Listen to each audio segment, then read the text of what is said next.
বন্ধুরা কুটে নিয়েছে এই যে উস্তে লম্বা লম্বা করে, আর এই যে আলু আলু আর উস্তে দিয়ে উস্তে চচ্চড়ি হবে।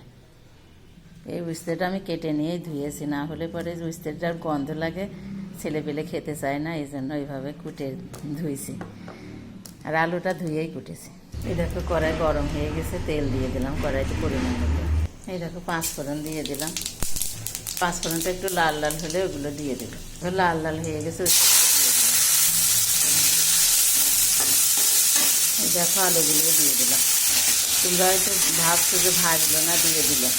এইভাবে রান্না করলে ভাজা লাগে না, সুন্দর স্বাদ হয়। তোমরা বাড়িতে এভাবে রান্না করে দেখবে, আমি কীভাবে রান্না করে দেখি।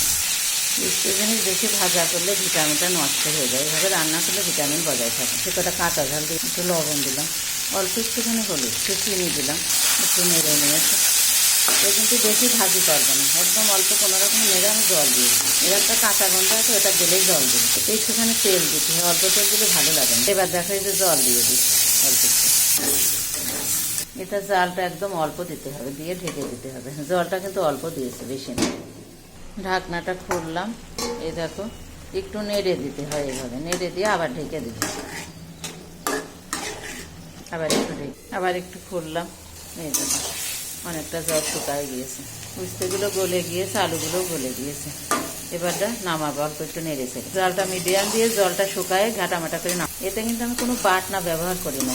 এটা খেয়ে দেখে খুব দারুণ লাগে। দু একটা গাল গলে দিতে হবে এরকম। এই যে নামাই রেখেছি বন্ধুরা, দেখো কতটা সুন্দর কালার এসেছে, খুব সুন্দর লাগছে। এভাবে খেয়ে দেখো তোমরা, খুব দারুণ লাগে। রান্নাটা যদি ভালো লাগে তোমরা পাশে থেকো, সাবস্ক্রাইব করো বন্ধুরা। রাখি তাহলে।